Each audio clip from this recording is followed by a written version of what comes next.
just about back on track this year.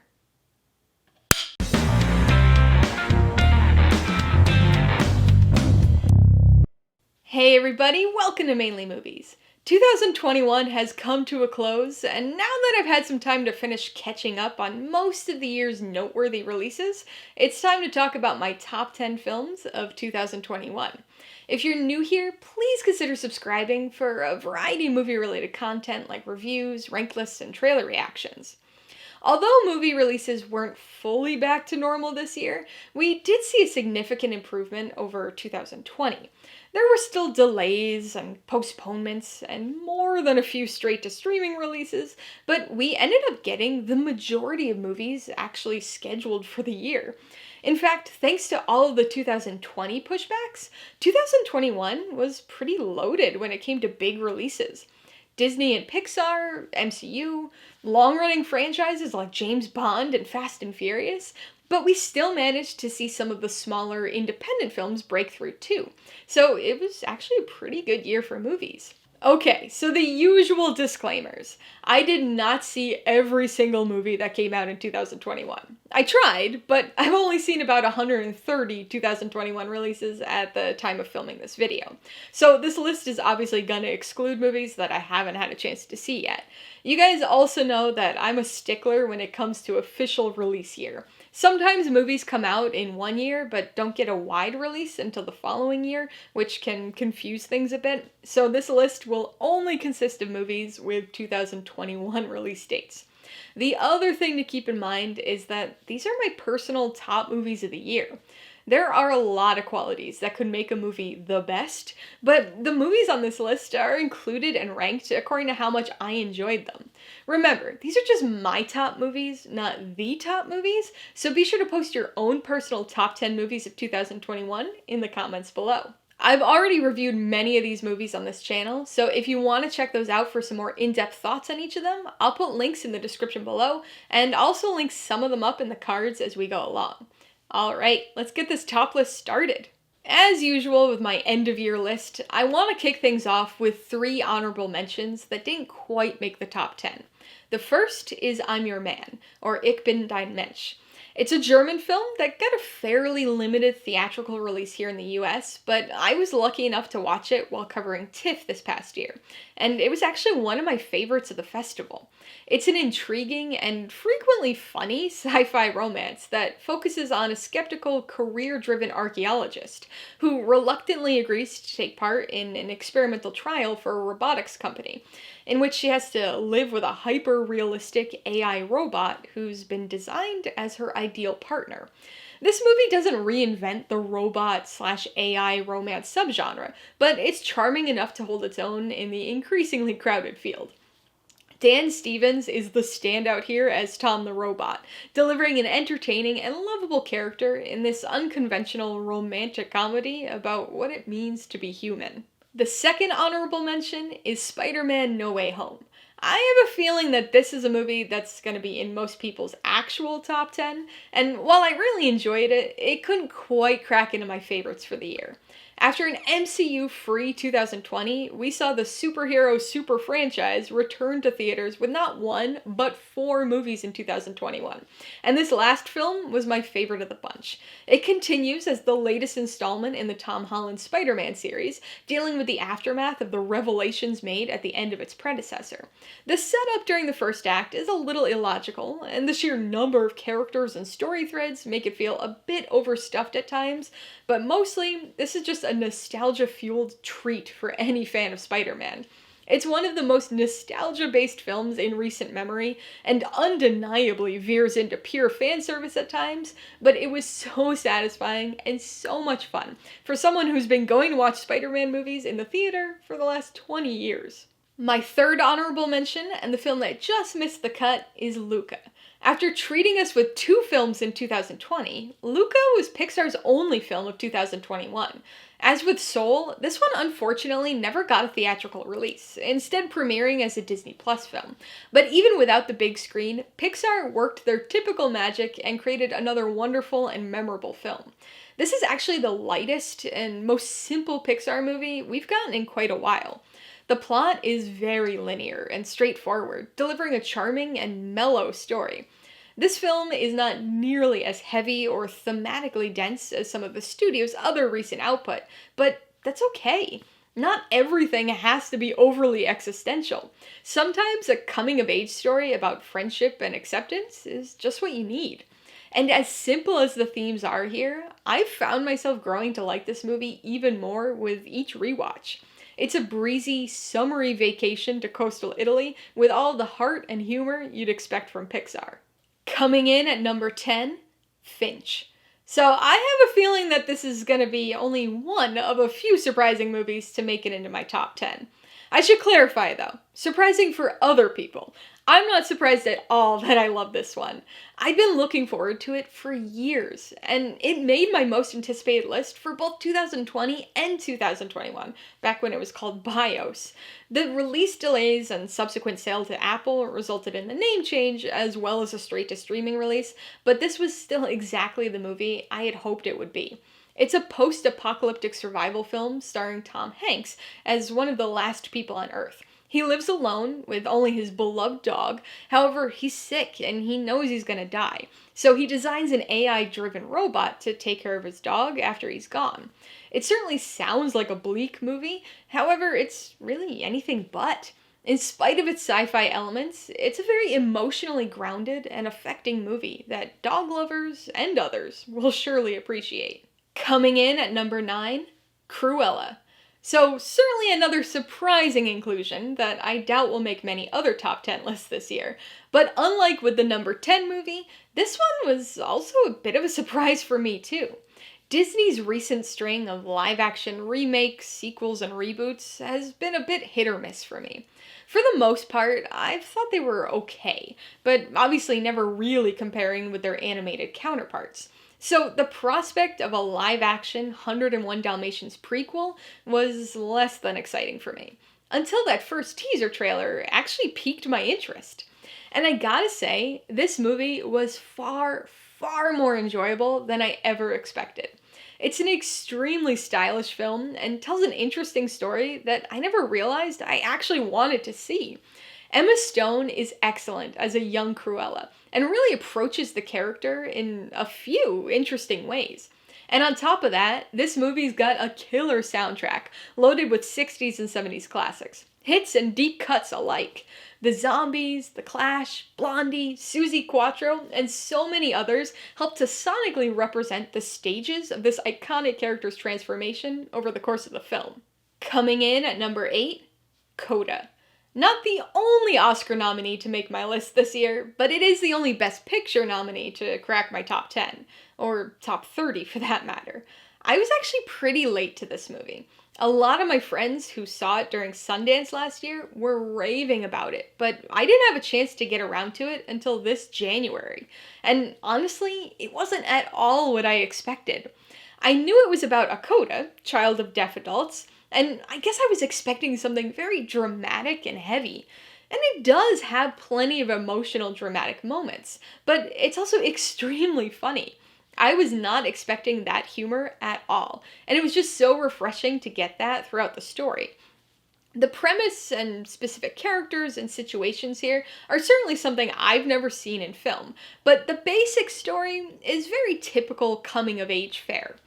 After the first act, I knew exactly what this movie was going to do, where it was going to go, the emotional beats it was going to have, but it's one of those satisfyingly predictable movies, where rather than being frustrated by the familiarity, you're sitting there happily anticipating the obvious. Coming in at number 7, Raya and the Last Dragon. Unlike Pixar, Disney gave us 2 films this year, and while we don't talk about Bruno, it seems like everybody wants to talk about Disney's second movie of the year, Encanto. But for me, the studio's first 2021 film is the much stronger and more enjoyable option. It's easily one of the best Disney animated films we've gotten in years. This is one of those relatively rare non-musicals in the studio's animated catalog, but it really works for the story. This is an action-adventure movie that plays out on an expansive stage. It crafts an impressive world and then populates it with an array of strong, interesting characters. Raya is one of my favorite Disney characters in a long time, and certainly the best Disney princess we've had in the last 23 years. She's extremely capable, but also relatable and flawed, which ties in nicely to the film's relevant and timely themes. And on top of that, this movie's got some stunning animation, including some of the best animated action sequences and fight choreography I've ever seen. Coming in at number 6, Out of Sync, or Trace. This Spanish thriller was another movie I had the opportunity to watch at TIFF, but unlike I'm Your Man, this one hasn't actually gotten a release in the US yet, which is such a shame, because it's so good. This was my most anticipated movie going into TIFF, and it ended up being my favorite movie coming out of TIFF. It tells the story of a sound designer and Foley artist who finds that her vision and hearing are inexplicably falling out of sync. This film will draw a lot of comparisons to Sound of Metal, and although both films are fascinatingly disorienting and anxiety-inducing experiences, Out of Sync manages to evolve into something wholly unexpected. Incredibly immersive sound design, a unique premise, and a compelling lead performance make for an unforgettable film that I really hope gets a wide release soon. Not only so others can experience it, but so I can watch it again. Coming in at number 5, The Mitchells vs. the Machines. Similar to Coda, I was late to the party on this one. Many of my friends were raving about this film when it was released back in April, but I didn't get around to it until the very end of July. This was one of those movies where the premise and the logline just did not capture me in the slightest. I had pretty much no interest in this movie, and so it blew me away when I actually watched it. I love the story here. It's such a bizarre mix of sci-fi comedy and heartfelt family drama, but it blends together incredibly well. The animation style is very unique, but works for the story, and Katie Mitchell is probably my second favorite character from any movie this year. Though, admittedly, it's not really fair. Of course a big film fan is gonna love a character who's also a big film fan. But this movie took me completely by surprise, becoming my favorite animated film of the year. A feat that no non-Disney, non-Pixar film has accomplished since 2014. Coming in at number 4, Gunpowder Milkshake. I told you I was gonna have some surprising movies on this list. Can't imagine there are that many other people who have this in their top 4 for the year. But I had such a good time with this movie. I'll admit that this sort of thing is right up my alley, so it might be a bit more enjoyable to me than the average person, but man was this fun. It's certainly got its familiar elements and plays into all of the tropes and story beats you'd expect from a comedy-tinged assassin action movie, but it presents everything in a very playful and creative way. This movie's got an extremely distinct style that carries over across basically every aspect of the film. Everything is vibrant and has a touch of heightened reality, which extends to the intriguing world building and the brutal but incredibly fun action. Gunpowder Milkshake might not sound like the tastiest concoction, but it offers the perfect blend of bloody action, humor, and sentimental heart that really hits the spot. Coming in at number 3, A Quiet Place Part 2. This was one of my most anticipated movies of the year, but it was also one that had the potential to be very disappointing. When A Quiet Place was released back in 2018, it felt and sounded like a breath of fresh air. It was a simple yet highly effective story, built around its fantastic use of sound and silence. It was the type of movie that didn't need a sequel, but left you wanting one. But it was also the type of movie whose basic premise could get very repetitive and run the risk of rehash if extended into a sequel. But luckily, that doesn't happen here. This is how horror sequels should be done. It still has the great sound design and tension that we got in the first film, but it expands on basically everything. We get tidbits of backstory, we spend more time with the characters we're already invested in, while also being introduced to new characters and a wider world. It's a very well-paced and well-edited movie that transitions the Abbott family's story from one of purely survival and hiding into something much more proactive. Coming in at number 2, The Novice. I truly don't understand why nobody's talking about this movie. It got a fairly limited December release, so it hasn't been out there that long, but even in critic circles, this is completely flying under the radar, and I just don't get it. I don't understand why it hasn't generated huge word of mouth buzz, and I don't understand why this hasn't been marketed at all. I had no idea that this movie existed until I came across it while working my way through For Your Consideration screeners back in January.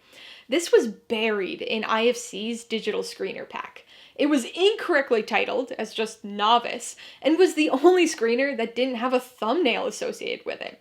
It was like they just stuck it in as an afterthought, and this movie deserves so much better than that. This is an absolutely gripping psychological sports drama that follows a college freshman as she joins her school's novice rowing team and endeavors to become the best, no matter the cost. This movie will certainly draw comparisons to Whiplash, and there are definitely a lot of similarities, but this film is intense in a different way, because the pressure is entirely self-imposed by our main character. Remember how I mentioned that Katie Mitchell was my second favorite character of the year? Well, Alex Dahl was my favorite. Isabel Fuhrman gives a spectacular performance here that, much like the film itself, is not getting the recognition it deserves. This movie is fantastic, and even though I've got it in the number 2 slot, honestly, it's pretty much tied for number 1. So that means my number 1 movie of 2021 is Last Night in Soho. Like I just mentioned, this is basically tied for first place with my number 2 movie. But whereas I didn't even know The Novice existed a few months ago, I've been looking forward to Last Night in Soho for years. I'm a big Edgar Wright fan, and his last foray into horror, 2004's Shaun of the Dead, is my all-time favorite movie, so I was extremely excited for this one. It made my most anticipated list the last couple of years, and it was easily my most anticipated movie of 2021, which meant that it had a lot to live up to in terms of self-generated hype, and it more than managed.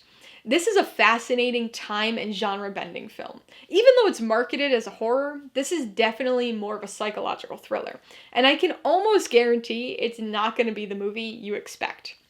It's got a wild premise and a twisty story, plus it's completely unlike any other Edgar Wright film. Okay, almost completely unlike. It's got a killer integrated soundtrack and some very stylish and impressive editing, but that playful humor you're expecting? It's nowhere to be found. This isn't a comedy, but it is an incredibly captivating and satisfyingly crafted story. Alright, so there you have it. Those were my top movies of 2021. I have a feeling that this list probably looks quite different from most people's, but that just shows how good and diverse of a movie year 2021 actually was. I've already reviewed many of these movies, so be sure to check those out if you want some more in-depth discussion of each, as well as my ratings, pros and cons, and even tailored film recommendations. And if you're interested in buying any of these movies, I do have affiliate links to all of them in the description below. I get a small commission from anything you buy using one of my links, so I'd really appreciate it if you'd use them if you're in the market for any of these 2021 movies. I'd also love to hear what your top 10 movies of 2021 were, so be sure to let me know in the comments below. Alright, so if you got some enjoyment, insider information out of this top list, I'd appreciate it if you'd hit that like button, and if you haven't done so already, please hit subscribe or add it to see more videos like this, as well as movie reviews. Till next time, this has been Alyssa with Mainly Movies, the way life should be.